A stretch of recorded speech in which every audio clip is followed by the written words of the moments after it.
जय श्री कृष्णा। 16वां अध्याय परीक्षित की दिग्विजय तथा धर्म और पृथ्वी का संवाद। सूत जी कहते हैं, शौनक जी, पांडवों के महाप्रयाण के पश्चात भगवान के परम भक्त राजा परीक्षित श्रेष्ठ ब्राह्मण की शिक्षा के अनुसार पृथ्वी का शासन करने लगे। उनके जन्म के समय ज्योतिषियों ने उनके संबंध में जो कुछ कहा था, वास्तव में वे सभी महान गुण उनमें विद्यमान थे। उन्होंने उत्तर की पुत्री ईरावती से विवाह किया। उससे उन्होंने जनमेजय आदि 4 पुत्र उत्पन्न किए तथा कृपाचार्य को आचार्य बनाकर उन्होंने गंगा के तट पर 3 अश्वमेध यज्ञ किए, जिनमें ब्राह्मणों को पुष्कल दक्षिणा दी गई। उन यज्ञों में देवताओं ने प्रत्यक्ष रूप में प्रकट होकर अपना भाग ग्रहण किया। एक बार दिग्विजय करते समय उन्होंने देखा कि शूद्र के रूप में कलयुग राजा का वेश धारण करके एक गाय और बैल के जोड़े को ठोकरों से मार रहा है। तब उन्होंने उसे बलपूर्वक पकड़कर दंड दिया। शौनक जी ने पूछा, महाभाग्यवान सूत जी, दिग्विजय के समय महाराज परीक्षित ने कलयुग को दंड देकर ही क्यों छोड़ दिया, मार क्यों नहीं डाला? क्योंकि राजा का वेश धारण करने पर भी था तो वह अधम शूद्र ही, जिसने गाय को लात से मारा था। यदि यह प्रसंग भगवान श्री कृष्ण की लीला से अथवा उनके चरण कमलों के मकरंद रस का पान करने वाले रसिक महानुभावों से संबंध रखता हो तो अवश्य कहिए। दूसरी, व्यर्थ की बातों से क्या लाभ, उनमें तो आयु व्यर्थ नष्ट होती है। प्यारे सूत जी, जो लोग चाहते तो हैं मोक्ष, परंतु अल्पायु होने के कारण मृत्यु से ग्रस्त हो रहे हैं। उनके कल्याण के लिए भगवान यम का आवाहन करके उन्हें यहाँ शांति कर्म में नियुक्त कर दिया गया है। जब तक यमराज यहाँ इस कर्म में नियुक्त हैं, तब तक किसी की मृत्यु नहीं होगी। मृत्यु से ग्रस्त मनुष्य लोक के जीव भी भगवान की सुधातुल्य लीला कथा का पान कर सकें। इसीलिए महर्षियों ने भगवान यम को यहाँ बुलाया है। एक तो थोड़ी आयु और दूसरे कम समझ। ऐसी अवस्था में संसार के मंद भाग्य विषयी पुरुषों की आयु व्यर्थ ही बीती जा रही है। नींद में रात और व्यर्थ के कामों में दिन। सूत जी ने कहा, जिस समय राजा परीक्षित कुरुजांगल देश में सम्राट के रूप में निवास कर रहे थे, उस समय उन्होंने सुना कि मेरी सेना द्वारा सुरक्षित साम्राज्य में कलयुग का प्रवेश हो गया है। इस समाचार से उन्हें दुख तो अवश्य हुआ, परंतु यह सोचकर कि युद्ध करने का अवसर हाथ लगा, वे उतने दुखी नहीं हुए। इसके बाद युद्धवीर परीक्षित ने धनुष हाथ में ले लिया। वे श्याम वर्ण के घोड़े से जुते हुए सिंह की ध्वजा वाले सुसज्जित रथ पर सवार होकर दिग्विजय करने के लिए नगर से बाहर निकल पड़े। उस समय रथ, हाथी, घोड़े और पैदल सेना उनके साथ साथ चल रही थी। उन्होंने भद्राश्व, केतुमाल, भारत, उत्तर कुरु और किमपुरुष आदि सभी वर्षों को जीतकर वहां के राजाओं से भेंट ली। उन्हें उन देशों में सर्वत्र अपने पूर्वज महात्माओं का सुयश सुनने को मिला। उस यशोगान से पद पद पर भगवान श्री कृष्ण की महिमा प्रकट होती थी। इसके साथ ही उन्हें यह भी सुनने को मिलता था कि भगवान श्री कृष्ण ने अश्वत्थामा के ब्रह्मास्त्र की ज्वाला से किस प्रकार उनकी रक्षा की थी। यदुवंशी और पांडवों में परस्पर कितना प्रेम था तथा पांडवों की भगवान श्री कृष्ण में कितनी भक्ति थी। जो लोग उन्हें ये चरित्र सुनाते, उन पर महामना राजा परीक्षित बहुत प्रसन्न होते। उनके नेत्र प्रेम से खिल उठते। वे बड़ी उदारता से उन्हें बहुमूल्य वस्त्र और मणियों के हार उपहार रूप में देते। वे सुनते कि भगवान श्री कृष्ण के प्रेम परवश होकर पांडवों के सारथी का काम किया। श्री कृष्ण ने प्रेम परवश होकर पांडवों के सारथी का काम किया, उनके सभासद बने यहाँ तक कि उनके मन के अनुसार काम करके उनकी सेवा भी की। उनके सखा तो थे ही, दूत भी बने। वे रात को शस्त्र ग्रहण करके वीरासन से बैठ जाते और शिविर का पहरा देते। उनके पीछे पीछे चलते, स्तुति करते तथा प्रणाम करते। इतना ही नहीं, अपने प्रेमी पांडवों के चरणों में उन्होंने सारे जगत को झुका दिया। तब परीक्षित की भक्ति भगवान श्री कृष्ण के चरण कमलों में और भी बढ़ जाती। इस प्रकार वे दिन दिन पांडवों के आचरण का अनुसरण करते हुए दिग्विजय कर रहे थे। उन्हीं दिनों उनके शिविर से थोड़ी ही दूर पर एक आश्चर्यजनक घटना घटी।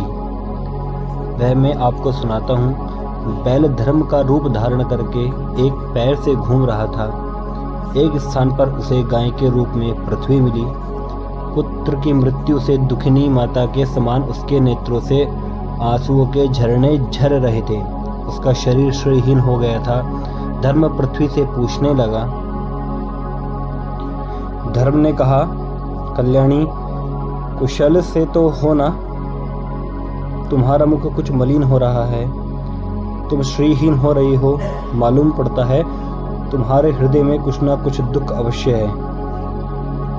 क्या तुम्हारा कोई संबंधी दूर देश में चला गया है जिसके लिए तुम इतनी चिंता कर रही हो? कहीं तुम मेरी तो चिंता नहीं कर रही हो कि अब इसके 3 पैर टूट गए हैं, एक ही पैर पर रह गया है। संभव है तुम अपने लिए शोक कर रही हो कि अब शूद्र तुम्हारे ऊपर शासन करेंगे। तुम्हें इन देवताओं के लिए भी खेद हो सकता है जिन्हें अब यज्ञों में आहुति नहीं दी जाती, अथवा उस प्रजा के लिए भी जो वर्षा न होने के कारण अकाल एवं दुर्भिक्ष से पीड़ित हो रही है। देवी, क्या तुम राक्षस सरीखे मनुष्यों के द्वारा सताई हुई आरक्षित स्त्रियों एवं आर्त बालकों के लिए शोक कर रही हो? संभव है विद्या अब कुकर्मी ब्राह्मणों के चंगुल में पड़ गई है और ब्राह्मण विप्रद्रोही राजाओं की सेवा करने लगे हैं और इसी का तुम्हें दुख हो। आज के नाम मात्र के राजा तो 16 आने कलयुगी हो गए हैं। उन्होंने बड़े बड़े देशों को भी उजाड़ डाला है।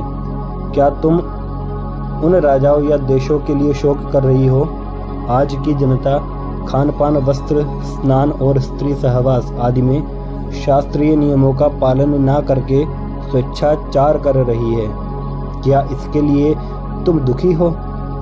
माँ पृथ्वी, अब समझ में आया हो ना हो तुम्हें भगवान श्री कृष्ण की याद आ रही होगी,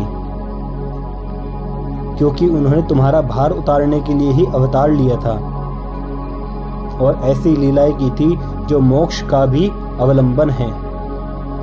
अब उनके लीला संवरण कर लेने पर उनके परित्याग से तुम दुखी हो रही हो। देवी, तुम तो धन रत्नों की खान हो। तुम अपने क्लेश का कारण जिससे तुम इतनी दुर्बल हो गई हो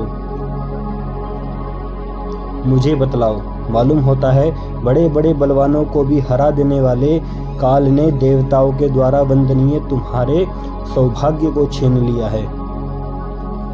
पृथ्वी ने कहा, धर्म, तुम मुझसे जो कुछ पूछ रहे हो वह सब स्वयं जानते हो।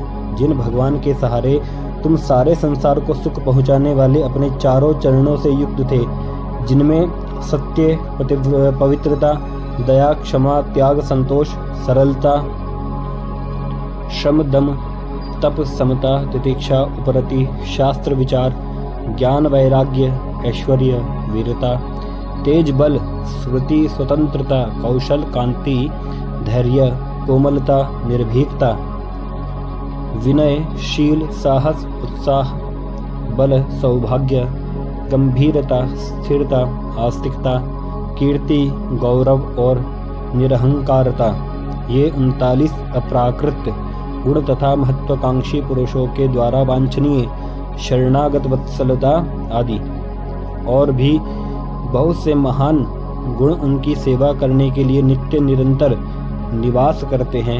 एक क्षण के लिए भी उनसे अलग नहीं होते, उन्हीं समस्त गुणों के आश्रय सौंदर्य धाम भगवान श्री कृष्ण ने इस समय इस लोक से अपनी लीला संवरण कर ली और यह संसार पापमय कलयुग की कुदृष्टि का शिकार हो गया। यही देखकर मुझे बड़ा शोक हो रहा है। अपने लिए देवताओं में श्रेष्ठ, तुम्हारे लिए देवता, पितर, ऋषि, साधु और समस्त वर्णों तथा आश्रमों के मनुष्यों के लिए मैं शोकग्रस्त हो रही हूँ, जिनका कृपा कटाक्ष प्राप्त करने के लिए ब्रह्मा आदि देवता भगवान के शरणागत होकर बहुत दिनों तक तपस्या करते रहे। वही लक्ष्मी जी अपने निवास स्थान कमलवन का परित्याग करके बड़े प्रेम से जिनके चरण कमलों की सुभग छत्र छाया का सेवन करती है, उन्हीं भगवान के कमल, वज्र, अंकुश, ध्वजा आदि चिन्हों से युक्त श्री चरणों से विभूषित होने के कारण मुझे महान वैभव प्राप्त हुआ था और मेरी तीनों लोकों से बढ़कर शोभा हुई थी।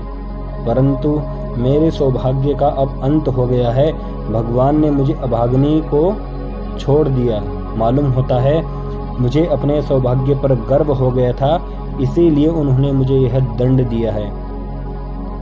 तुम अपने 3 चरणों के कम हो जाने से मन ही मन कुढ़ रहे थे, अतः अपने पुरुषार्थ से तुम्हें अपने ही अंदर पुनः सब अंगों से पूर्ण एवं स्वस्थ कर देने के लिए वे अत्यंत रमणीय श्याम सुंदर विग्रह से यदुवंश में प्रकट हुए और मेरे बड़े भारी भार को जो असुरवंशी राजाओं की सैकड़ों अक्षोहिणियों के रूप में था नष्ट कर डाला, क्योंकि वे परम स्वतंत्र थे, जिन्होंने अपनी प्रेम भरी चितवन, मनोहर मुस्कान और मीठी मीठी बातों से सत्यभामा आदि मधुमयी माननियों के मान के साथ धीरज को भी छीन लिया था और जिनके चरण कमलों के स्पर्श से मैं निरंतर आनंद से पुलकित रहती थी, उन पुरुषोत्तम भगवान श्री कृष्ण का विरह भला कौन सह सकती है।